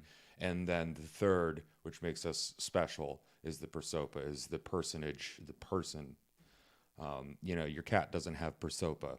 Your coffee table doesn't have prosopa. It has the first two. You know, it has the nature of what a coffee table is. The nature of a coffee table is something relatively at shin height that you can put coffee on, or your feet, or usually magazines and other crap. And then there's the instance, my coffee table. But you wouldn't say my coffee table is my friend. So it's the experience of personhood? Yeah, it is. Or the nature it is the phenomenon, if you will. If nature is a phenomenon and an instance is a phenomenon of being a person. Of being a person. Okay. That's the thing. It's not having a person or a personality. It's being a person. Like, you know, agape, that form of love helps people grow into being people, truly being person. Excuse me, not people, yes, but the persons. ego is out of the way. And that I'm so glad that you brought that term up, because it's a beautiful contrast to the idea of what personage points to. Yeah, So which was having more a of the personage mask, you know. is a cast image. Yeah. Yes, it's and everybody, we all know the term front. Everyone puts on a front, puts off an image. Yeah, and that's what we mean when. And that's what we do my cat with has ourselves. A certain personality. We think of ourselves as as this idea of the personage that we have of ourselves. Yeah, but really, you're deeper. You are the. But there's something deeper. You are the. You are the essential being. Instance of person. And how that uniquely shines through you prior to your egoistic attachments and things like that. It's the most natural and unconditional side of it. And including that as well, you know, because that sticky ball isn't just, you know, egoic attachments. It's all the relationships you have with the world, with yourself, with others. The only problem is, you're right, because all of that is wrapped up in the personing. And the only problem that we have in this world as human beings is that we are misidentifying ourselves as our personage, or as our cast image, as our idea of self, rather than the natural beingness. Yeah, as the components, as the instead of beyond the sum of all the components of what's stuck to the sticky ball of self, we are the thing that is that self and all the relationships, but greater than the sum of all the relationships and that original thing. Yes. That in my mind would be that, and that's the beingness that we're trying to, the sense of that we're trying to trigger with that existential inquiry. Because we are the beings whose being is in question, and we are beings. We exist before we have an essence. You know, it's like this. Yes, before we have an idea, any encapsulation of ideas about ourselves that we would think of as an essence. Before that, there's still our sense of attention. A sense of awareness, the sense of beingness itself, just being here in this moment, the sense of now. Yeah. It's synonymous with what we use the word I for. Yeah. I alone, just the I amness. You know, not I am this or I am that, but just the sense of I. That's your sense of being right there. And to turn our attention to that in a participatory fashion with the great mystery of life seems to be what Heidegger is trying to get at here, if I'm understanding it correctly. And someone that could be very helpful to anybody that's interested in getting into this level of the inquiry, I would look into a gentleman named Guy Senstock. He's a great fan of Heidegger, or at least very well studied in Heidegger, and he speaks of him a lot in his work. And what a beautiful, incredible human being that Guy Senstock is. He's actually a friend of John Vervaeke's, and they've engaged in dialogues together that they call dialogos and circling dialogues. These are different kinds of communications styles that we can practice to work on very difficult philosophical or even intellectual questions together, and to almost kind of awaken a kind of a hive mind or a logos that works through the entire group at once and is greater than the sum of the parts of the individuals involved. So Heidegger, he makes words. I feel that. I make words when I don't have the proper words for things. But so Dasein or Dasein, yeah. I think it's Dasein. I don't know. I'm going to call it Dyson because I can say Dyson. being there. And Yes. not to be confused with the idea of lived experience, because, like a lot of, what we will call like woke or neo-Marxist or, all of that end, still, this is all trying to figure out the very things that we're discussing in this, and terms and ideas can be morphed and changed and perverted and turned into control mechanisms, or turned into something that's, a thought canceling, I don't know, utterance or word. I forget what, I forget the word, but anyway, it's like lived experience. Okay, what does that mean? Okay, you've experienced, you being the things that make you up in any given circumstance whenever they're important to the argument or whatever, lived experience. You could also call it anecdotal experience as well. This is my reality. Yeah, which, in the case of... And putting the subjective above an actual real ontology. Putting the anecdote, which the anecdote is singular for data. You have data, which is a bunch of different points of information, and then you have anecdote, which is one point within the data. And that is a datum, by the way, D-A-T-U-M, I think. Datum is a singular point, but it's anecdote. Well, I have an anecdote.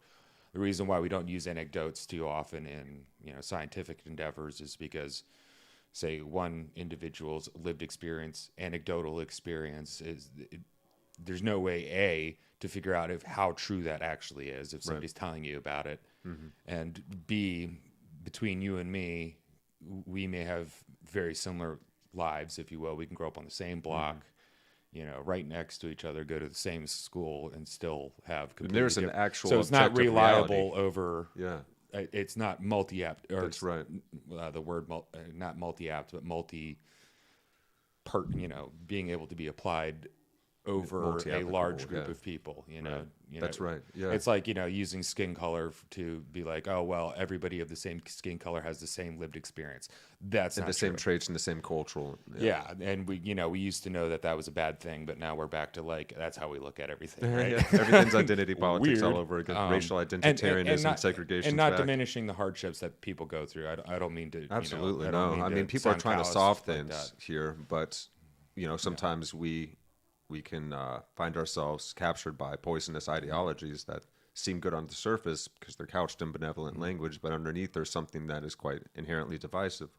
So to jump back, so Heidegger is trying to get us into aporia, a state of not knowing, so that we can remember the being mode as it actually is, prior to our interpretations of it, prior to our expectations and reservations, everything, just here now being as it is. There is some kind of objective reality that we can all tap into, and confronting that mystery, but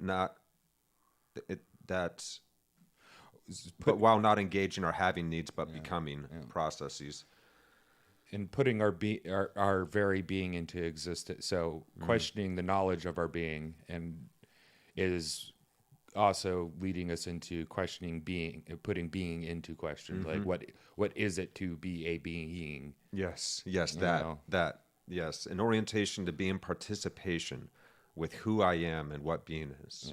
So we can remember the being mode, and open to the wonder of our own being as these strange self-designing, self-making beings, and get to know that, rather than all the details that we attach to that. Just that itself, and come into contact with the mystery of being itself. Being there, so being there, as in you are being there, is a being there. So I had this good. So a being there is being there. If you're really getting into it, like actually being the place as well, because there's a certain amount of internalization of our exterior environment when we exist in a place. Yeah. So the being that is there is being there. It's being there. I don't know. It popped through my head. It was easier to pop through my head and get it at once than it was to actually explain it out. But that was fun, though. That's cool. So we want to be in contact not with that autobiographical ego, but what DJ was just pointing to there, with our being, and deep into contact by exploring this, by phenomenologically exploring this in that kind of probative, experimental, open kind of way that is not trying to decipher and come to any conclusion, but is literally there for the wonder of it itself. Just like when you're a kid and you're looking at a leaf or an ant under a magnifying glass, there isn't a goal to that. You're just doing it for the sake of being in that wonder of it in that moment. So that's it. That's how we. That's true meditation right there. That Vervaeke has helped us understand through Heidegger. And Heidegger, of course, is deeply influenced by Eckhart, which is a Christian mystic, and by Buddhism as well on the Eastern side. So this is a beautiful person to key into here. I see why he's doing this. And you know, I think. Or let's Heidegger's be argument. ambivalent to him, though. Vervaeke says he's kind of ambivalent. Because I know that he doesn't totally agree with Heidegger either, but he likes the directionality of where he's inquiring. Is part of this network. He's part of us, of where we are now. Developing this. So Heidegger's argument that history of metaphysics is a history of nihilism, I think, like, personally, yeah. Yeah, and us trying to battle with it by developing all of these different interpretations of spiritual systems, because that's initially there was some kind of like spiritual approach. There was a way that somebody demonstrated, and then we came along and developed our interpretations of that, and you know, every religion has multiple different sects to it because we're all trying to interpret and find the best way to internalize and embody and interact with it, and we're all in disagreement over it. So it really has put us in kind of a nihilistic state at this point. We cannot agree, yet we're all talking about, it seems like the same mountaintop, just different paths to get there. Yeah. So I guess Heidegger's goal would be using Dyson to break the grammar that we're stuck in, right? Yeah, that has driven us into the meaning crisis. To situate our attention into a being mode, and removing us from a subjective having mode. Yeah, to the remembering of being and our status in respect to being, like our orientation to that. Wow, to get us beyond the framework of the Cartesian dualism. So we've got in the comments on the live of an episode. In the comments on the live stream, Mr. Roy McPhail. Hey, what's up, Roy? Hey guys, I encourage artificial wisdom as leveraging our ideals in our parenting of the next generation. I love it. Hell yeah. Yeah. Well, in what a beautiful vision. So the step before, multiple steps before this whole AI thing, we had books, and we had storybooks for kids. And one I remember that nobody else seems to remember, and it's really frustrating because, like, I remember it. There was, like, you know, lions and bears and like, you know, kids learning their lessons through it. It was the Book of Virtues, and it goes through all the different virtues and tells stories that try to embody these virtues in a way that could be digestible for children. So using AI in the next one, it's like, you know, it could be a powerful tool to help us correct this downfall of what's happening to our young people right now, where they're, you know, not hardly literate. They don't know how to behave. They don't look out. They don't have wonder anymore. They don't have enough good guides anymore because our communities are so disconnected. Even our families, in many cases, are disconnected. And kids need good mentors, good guides. I would love to see that. The leveraging of artificial wisdom. Yeah. Yeah, and really, you know... And the parenting of our children. Yeah, allowing us to really use our ideals and, you know, hopefully ideals that we can, you know, maybe not end state perfect, but the continuation of perfecting our ideals. And AI Socrates could help guide us in the development of new educational systems. Or even, hey, like, you know, I forget what it was, but there was, like, you know, in a movie, this holographic, cartoonized Albert Einstein that would help the protagonist. Yeah, you just made me think of like a teddy bear that is imbued with. Yeah, it's like little Einstein. You can ask Einstein, you know, like at a kid level, hey, or even at adult level, like talk about, you know, some of your ideas and what they mean. What does, you know, general relativity mean for where I am? What's going on? How do I understand it? You know.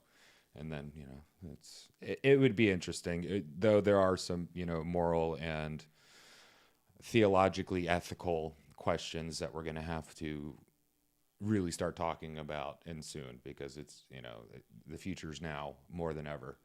And It's coming getting faster. fast. Yeah. The future's now and coming fast and hitting hard. It's coming exponentially faster. Yeah. I have this vision of us on this ever-growing tidal wave while we are developing ever more capable technology to surf that wave. And the wave is speeding up and growing bigger. And at some point, it's going to, you would think, climax and peak and then start to fall. And hopefully we can surf that wave right on the way down, too. And I think that we have the technology.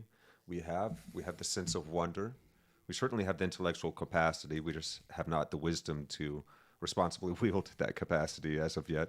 But I'm grateful for this, for Vervaeke sharing this project, this encouragement to cultivate wisdom, to become rational beings again, that we may be able to circumvent the breakdown, awaken from the meaning crisis. I think it's a beautiful effort, and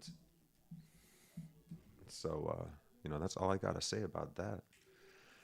But thank you guys so much for tuning in. You got anything else to say on this one? No, just thanks, Roy, for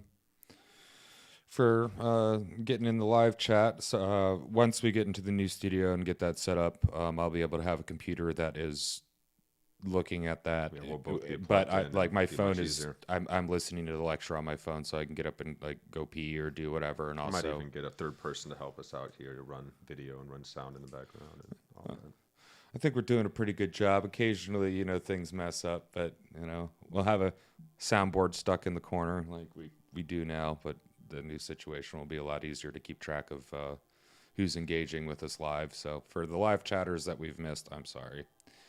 Limited technology. I only got one phone and don't have my computer hooked up because I don't Got feel our like notes and everything, and we only got one stand for a computer right now, and it's like a guitar throne. we're squeezed in here, but we're going to be moving the operation over to my place soon. We're going to build out a beautiful studio. DJ's got a great idea on how to put that together, and we're going to come up with It's kind of like a something hopefully even better than this for you guys. It's And the Murphy bed studio. You know how a Murphy bed, you pull it out of the wall and it lays down. yeah, Basically, the idea is like foldable, skillful compactable.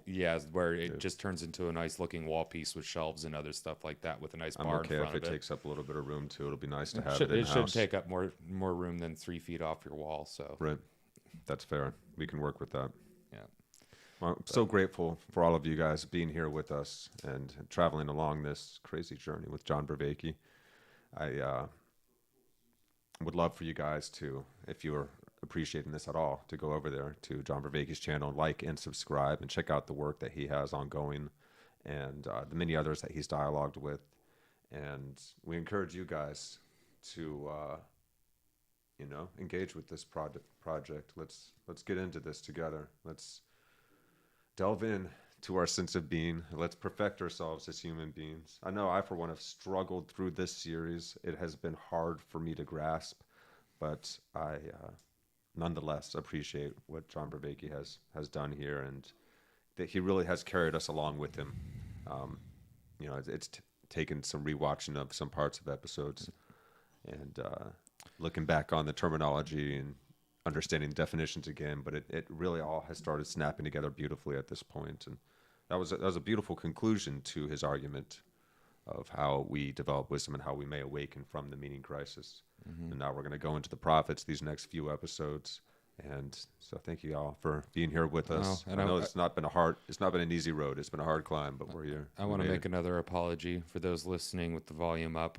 I just realized now that there's a very minor buzz, crackly thing in the background. My apologies. Analog equipment interfacing with digital, man. You gotta love it. Oh yeah. Is there? It's a very, very slight. It's a 60 cycle hum. Something's not grounding right. So, we've got multiple crappy, LED lights hooked up into, little charger blocks that aren't necessarily for whatever exactly for the voltages and all that stuff. So it's a low cross feed from the electronics. My bad. We'll figure it out. We'll get it better. I'll suss it out this week.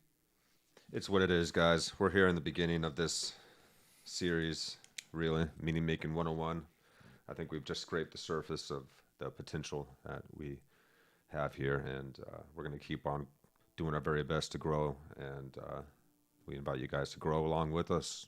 You know, we ain't some wise teachers. We're just normal guys. We're trying to bring this crazy high-minded stuff down to a comprehensible level for anybody, you know? I mean, how can we relate this to young people? How can we relate this to our kids? And I think the best way to do that is to internalize it, embody it, and live it out, and share that way of being with the world through the very being of it.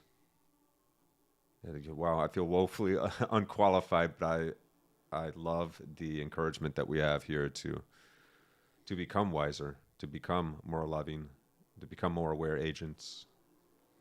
And I do believe that we can do anything that we put our minds to. Humans have proven that time and again. We are miracle makers. So let's not be doomers. Let's see what we can do. Bloomers. We might have a 0.001% chance of success, and I think that's enough to strive.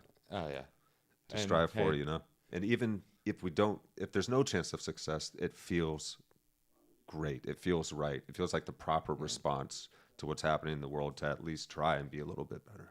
Yeah, and you know, we can change this world from the inside out. why be a boomer, or why be a doomer when you can be a bloomer? Truth. I like that. Why be a doomer when you can be a bloomer? Because, you know, We don't want to just blame the world outside, and we don't want to keep trying to cure the symptoms of a disease and chop at limbs. We really want to get to the root of it, and the root is within every single one of us. We are society, right? at least that's the solution is in every one of us. Mm-hmm. Society is made up of many individual beings, and Well, if we're the problem, we're also the solution. We are because indeed. the problem is just a solution that hasn't happened yet. there it is. I mean, like mathematically, most specifically, but you know, also just in general. Yeah. So all of you imperfect beings, come along with us. We ain't nothing special either, but we're trying to improve each day, and we welcome you guys to join us on this journey. So let's do this then. I've been Chris. I've been DJ. This has been Meaning-Making101 on Actuali podcast. You can find us on Spotify. You can find us on YouTube. You can find us on the social medias. If you want to listen to this podcast after the fact, look at anchor.fm/Actuali, or just look us up on Spotify or Apple or Google or wherever you like to listen. We're out there. Make sure you drop some ratings, some comments, guys. That helps the algorithm. It helps us reach more people. Thank you so much for tuning into this episode, and we will see you guys next time.